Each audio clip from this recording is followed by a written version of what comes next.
संवारना मतलब केवल शरीर को ही नहीं, अपने अंतस को, अंदर का उजाला किया जाए।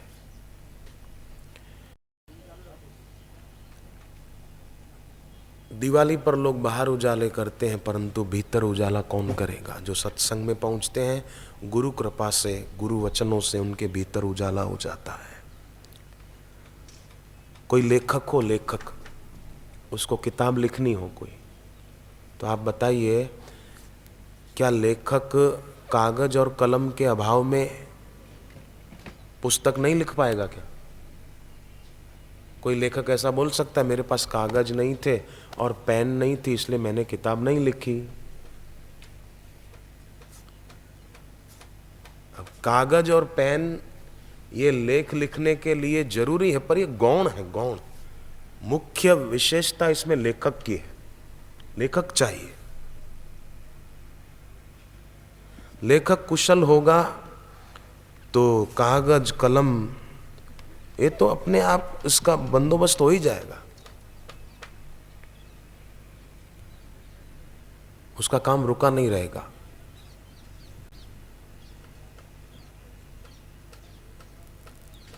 आंगन कैसा भी हो, जो नाचने की कला जानता है वो बढ़िया नृत्य करके दिखा देगा, पर नृत्य नहीं आता हो और बोले कि आंगन टेढ़ा है मैं कैसे नाचूं? आंगन टेढ़ा नहीं भाई साहब, आपको आता ही नहीं नृत्य करना, माला हो गई। कि अपना तो जब चलता ही रहता है, कि अपना तो सतत चलता रहता है। सतत चलता हो ना तो तमोगुण नहीं रहेगा, जब सतत चले ना उसका लक्षण सत्व गुण बढ़ेगा। और सात्विकता में व्यक्ति नींद पर काबू पा लेता है, जरूरत से ज़्यादा नींद आएगी नहीं, संभव ही नहीं आए, क्योंकि सत्व गुण बढ़ा। नींद अधिक ये तमोगुण का लक्षण है। झोंके आना, जप ध्यान के समय नींद ज़्यादा आना, ये तमोगुण का लक्षण है। तो प्राणायाम, जप, ध्यान, मौन, सात्विक भोजन के द्वारा सत्व गुण को बढ़ाया जा सकता है और नींद पर काबू पाया जा सकता है। फिर आप खुद देखेंगे कि कभी भी सुबह उठने के लिए अलार्म सेट करने की ज़रूरत नहीं है, कभी भी नहीं रखना पड़ेगा। आप जब चाहेंगे तब आपकी आंख खुलेगी। नींद पर काबू होना चाहिए, स्मृति पर काबू होना चाहिए।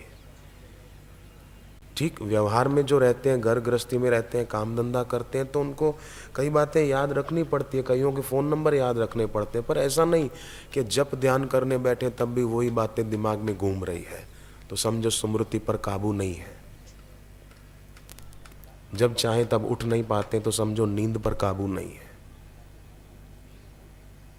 इधर उधर की बातें हमेशा याद आती रहती है, जप के समय भी, ध्यान के समय भी, तो समझो अभी स्मृति पर काबू नहीं है। योग सिखाने वाले लोग पतंजलि योग दर्शन की बातें करते हैं, पर ये बातें पतंजलि योग दर्शन की है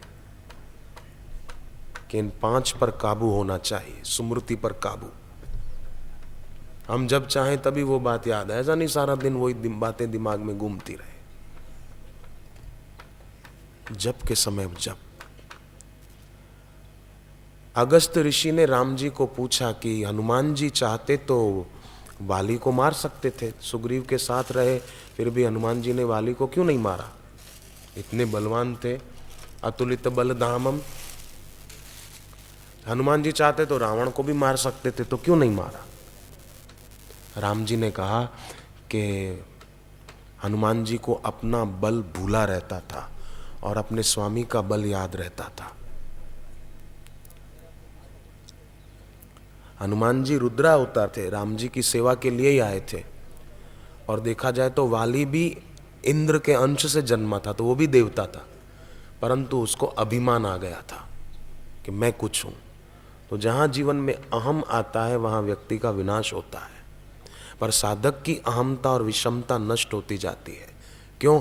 कि साधक की ममता गुरु के चरणों में होती है।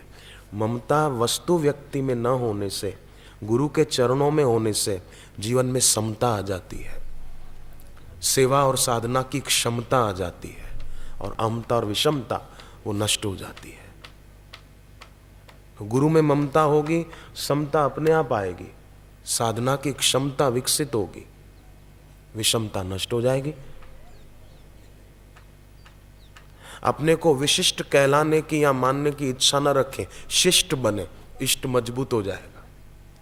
अनिष्ट किसी की ताकत नहीं कर सके। हजार तांत्रिक उल्टे होकर लटक जाएं, गुरु के भक्त का बाल बांका नहीं कर सकते, मेरा दावा है।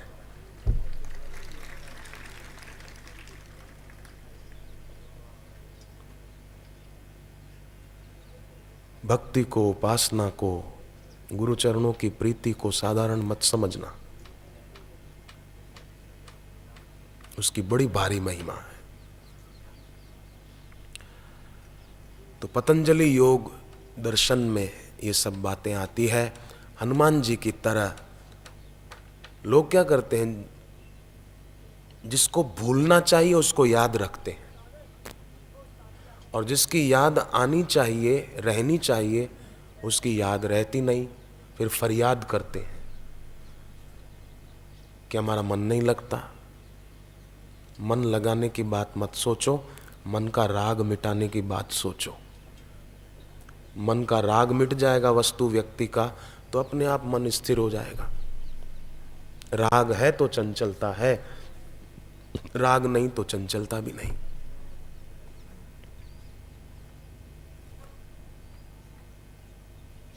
इसलिए गीता में बार बार बात राग मिटाने की आती है।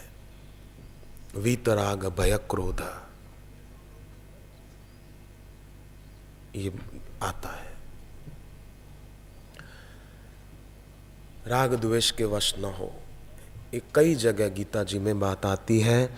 मानव के कल्याण के लिए ही भगवान ने ये वचन कहे हैं। औषधि कितनी भी बढ़िया हो, परंतु उसका पूर्ण लाभ तब तक नहीं मिलेगा जब तक रोगी पथ्य सेवन नहीं करेगा, कुपथ्य का त्याग न करे। तो औषधि बढ़िया हो, औषधि देने वाले बढ़िया हो, उत्तम हो, लाभ नहीं होगा।